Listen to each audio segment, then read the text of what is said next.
Apparently, Meghan Markle is now on the cover of Harper's Bazaar. Okay, she's on the cover of Harper's Bazaar. You get the distinct impression that the difficult Duchess is so consumed with herself that there's no room in her narcissistic world for anyone else. Stop everything. You're not going to believe me because it is a never-ending saga, a never-ending strange tale. And was never disaster keeps going viral. Now, Meghan, would you believe it, has been dubbed the Duchess of Delusion. All right, huge disclaimer. We are not reading the entire Bazaar article because it was bizarre. And honestly, Meghan Markle is just, let me think about it. Delulu with the capital D. The blast radius continues to expand.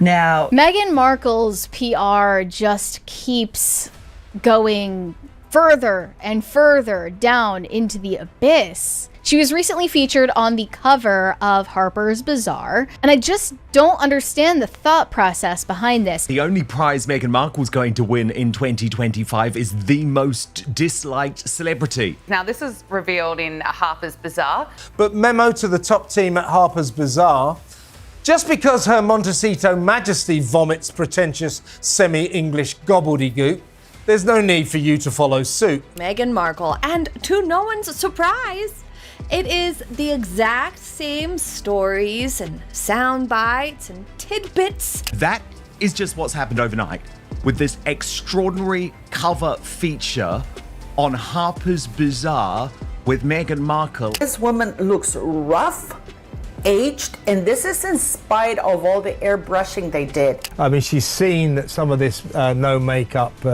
natural look is playing very well for some other famous women. Oh, all right, I've had enough.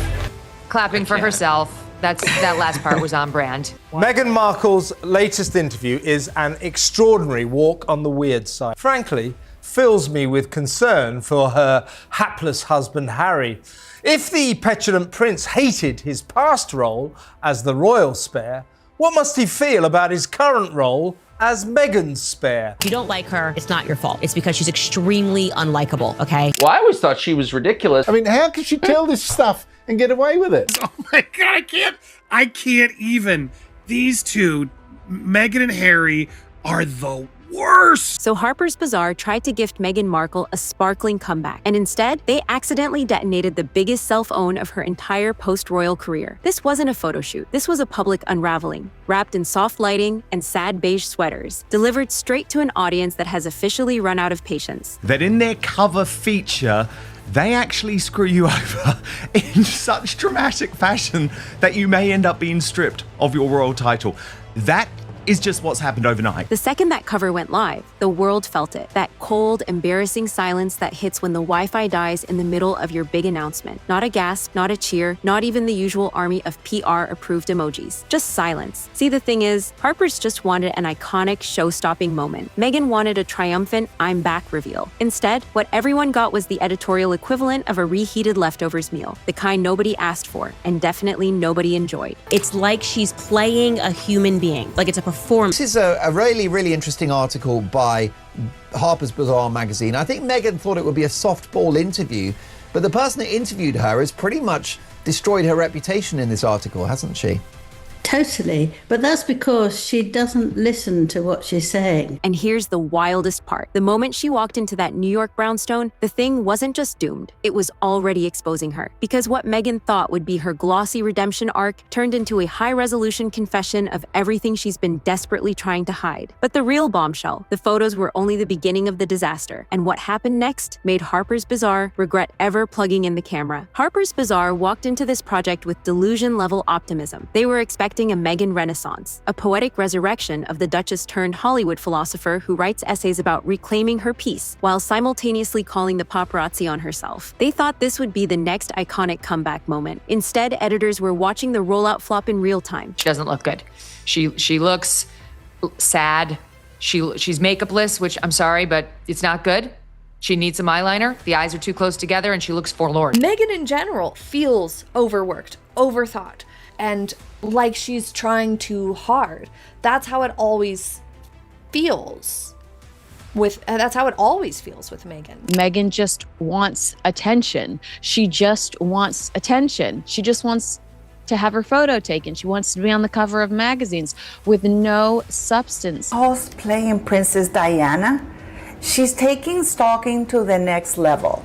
This woman looks rough, completely airbrushed. Her face is unrecognizable. I thought it was AI for a moment. The numbers were sliding faster than Meghan's approval ratings after her Netflix doc. Shares was flat, comments was confused, fashion accounts was silent, buzz, there was none. Behind the scenes, the staff wasn't panicking. They were grieving because they knew exactly what they were looking at. A cover so underwhelming, even they couldn't pretend it was working. And you know a cover is in trouble when even Harper's Bazaar, a magazine that could sell a grain of sand if it had good lighting, starts whispering things like, maybe the tone wasn't strong enough. Maybe the concept needed a different direction. Maybe we misread the moment. Translation, this didn't land at all. But the quiet panic wasn't about the styling or the colors or the layout. It was about something deeper. Something the camera picked up that Meghan didn't think anyone would notice. Because if the photos seemed off, the interview made it impossible to ignore. And what happened inside that text changed the entire tone of the article. Meghan Markle interview. She is one of the most disliked known figures. She has nothing new going on. Going to get so much more crazier than that, okay? But first, let's talk about those photos. The ones Meghan clearly believed were whispering rebirth, resilience, transformation, but instead looked like the inside of a CVS security camera. She walked into the shoot with a strategy: look natural, look serene, look enlightened, look like a woman who just returned from a personal journey sponsored by Oprah and probably half of California. But the camera? Oh, the camera had other plans. The natural look didn't feel intentional. It felt unfinished. The soft lighting didn't say reborn Duchess. It said up all night arguing with Harry about search results again. The expressions weren't deep. They were tight, strained, rehearsed. It was giving, I practiced this in the mirror 47 times and it still isn't working kind of vibes. Not a single shot showed her relaxed. Not one expression matched the mood of the set. Every pose looked like a woman trying to hold her face together with sheer willpower. It's her trying to look glamorous and dewy, with the big eyes, the hand on her chin, the slow head turn. Oh, on the couch, on the settee, with the silk dress, staring into the camera like an ingenue, like an innocent. Even Harper's knew it. They weren't dealing with a style problem, they were dealing with an identity crisis caught in 4K. Because the photos didn't lie. This wasn't reinvention. This was repetition. You know, when someone lacks a clear sense of identity or direction, they start to lean on imitation. And Meghan is such a polarizing figure. She must think cosplaying Princess Diana will help her absorb some of the warmth people still feel for Di. But Meghan's Harper's Bazaar spread doesn't feel like inspiration. It feels like replication. The parallels to Princess Diana's Vanity Fair shoot are so deliberate that they come off as vulgar. And it raises real questions about how Prince Harry copes with seeing his wife recreate images tied to his mother's final years. The same emotional performance Meghan's been delivering since 2018, just with different lighting. But the real issue wasn't the photos. The disaster detonated when the public read what she said. And trust me, that's where everything went from awkward to downright catastrophic. If the photos looked strained, the interview sounded like it was written by a malfunctioning PR robot that only knows 6 buzzwords: boundaries, growth, peace, journey, healing, reinvention. Every sentence was polished to the point of boredom. Every thought was wrapped in poetic filler. Every idea felt like Meghan copy-pasted her old interviews, shook them up, and sprinkled a new adjective on top. It is the exact same stories and sound bites and tidbits that she has said at least 3 other times. There is not one single new anecdote in this interview, if you can believe it.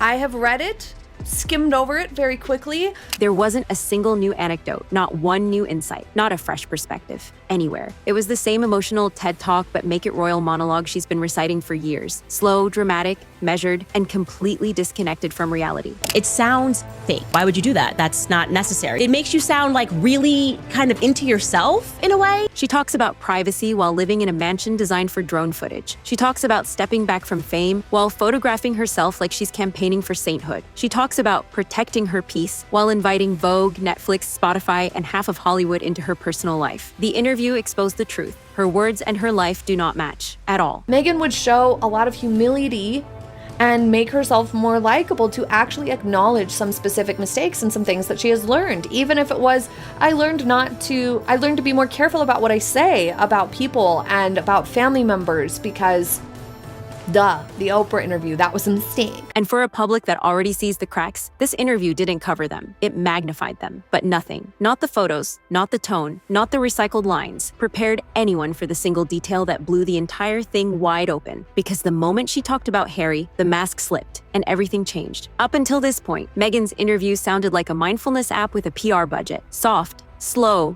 soothing, and completely disconnected from reality. But then she said his name, Harry, and the entire tone of the article cracked like a cheap wine glass under pressure. Suddenly, the carefully polished monologue turned into something else, something almost uncomfortable. She didn't talk about Harry the way people talk about a partner. She didn't describe him with affection, admiration, humor, or warmth. She described him like a human shield. Every line was about what he does for her, how he protects her, how he absorbs pressure for her, how nice he treats her, how no one in the world loves her more than he does. It was less husband and more defense contractor with emotional benefits. She talks about how much he loves her.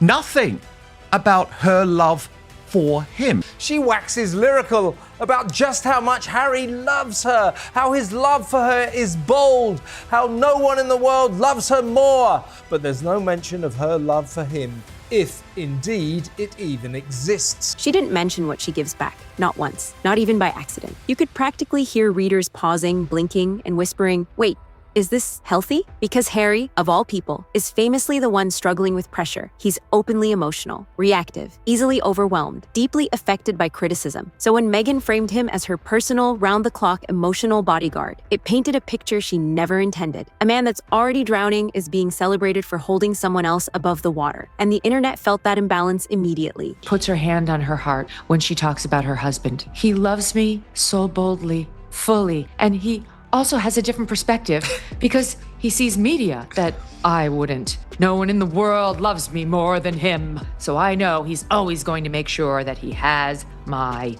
back. This wasn't a royal romance. This was a one-sided emotional payroll. And Meghan was the only one getting benefits. But unbelievably, this still wasn't the worst part, because the real collapse didn't come from the photos, or the quotes, or the empty empowerment buzzwords. It came from 5 ridiculous words spoken in a New York living room. And those 5 words exposed more about Meghan's identity crisis than the entire interview combined. Picture this, a quiet, elegant brownstone. Only 2 people present, no cameras, no guests, no audience, just a journalist, a house manager, and silence. And then Meghan walks in, but not like a normal human being entering a room on a Thursday afternoon. Oh no. Instead, the house manager announces her. And I mean announces her out loud. Meghan, Duchess of Sussex, in a living room with 2 people there, and no reason, no formality, no protocol, no context. Ms. Markle, even when she's acting as a private citizen in New York City, hawking her wares in order to fund her over-the-top lifestyle,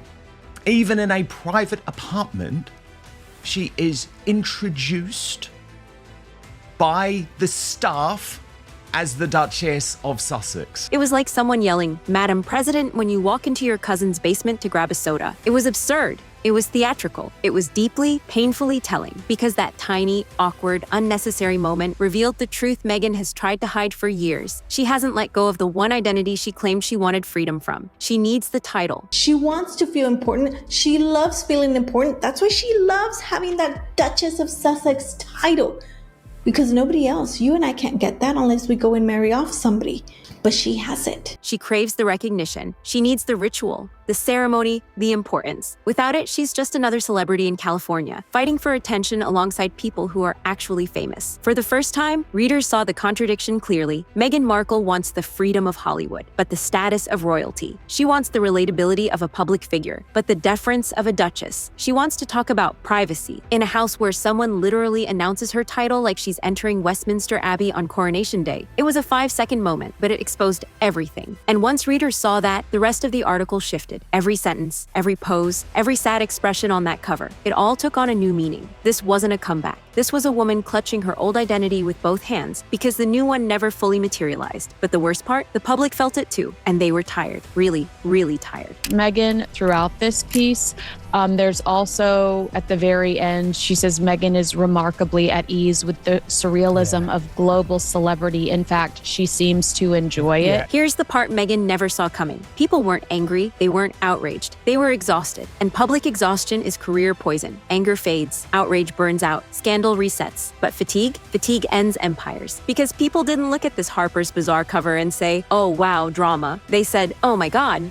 Again, it wasn't even hate, it was apathy. The deadliest reaction a public figure can get. Every element of the story suddenly felt small, predictable, recycled, like a rerun of a show people already stopped watching. Meghan talked about transformation, but nothing felt new. She talked about reinvention, but everything felt repeated. Harper's Bazaar did a video of Meghan's photo shoot. If you look at some of these poses, we'll show you some comparisons in a minute, which are really, really disturbing. This woman is trying to be Harry's mother. She's trying to be Princess Diana. And that is worrying, I think. Now, look at this. Oh my God. There's one comparison. So, here comes another. Let's have a look at that one, shall we? Look at this. Look at this. Look at this. Which one's which? Look, for those listening, it's the same outfit, the same pose, the same everything. It's actually the same look in the eye. That's where she's. There are skills, about 5 or 6 poses in this big photo spread in Harper's Bazaar. If you go back in time, Meghan is simply recreating former photographic poses by Princess Diana. And when people realized she gave them nothing new, no growth, no change, no fresh insight, a brutal truth settled in. Harper's Bazaar wasn't a victory. It was a downgrade, a fall from royal palaces and global spotlight to a lukewarm fashion editorial where even the editors whispered behind the scenes that it just didn't work. Not because of the photography, not because of the content, not because of the interview, but because Meghan's story hasn't changed in 6 years, and audiences can feel when someone is stuck. And worse, when they're pretending not to be, which leads to the coldest truth of all. One Meghan never expected anyone to say out loud. By the end of the Harper's Bazaar piece, one brutal, undeniable truth hovered over every line. This cover didn't fail. It revealed. It revealed a woman caught between identities, clinging to a royal title she claimed she escaped, while chasing Hollywood relevance that keeps slipping through her fingers. It revealed photos full of tension instead of transformation, words full of poetry instead of truth, a relationship described like an emotional transaction instead of a partnership, a comeback attempt that unintentionally exposed a crisis of identity. The lighting didn't ruin this cover. The title announcement did. The repeated talking points did. The disconnect did. Because until Meghan decides who she actually is, Duchess, celebrity, activist, influencer, or something in the middle, every reinvention attempt will look exactly like this: forced, confusing, and quietly falling apart. And that's the real story Harper's Bazaar never meant to publish, but absolutely did. If you caught the clues hiding behind the glossy chaos before the cameras did, hit like, tap subscribe, and ring that bell, because this saga isn't anywhere near finished. Now tell me in the comments, is Meghan reinventing or just endlessly repeating? Drop your thoughts below. And if you love the royal chaos like I do, feel free to check out some of my other videos on the top of the screen. Until next time, stay tuned, stay safe, and stay informed. Only on Tea Time with Tina.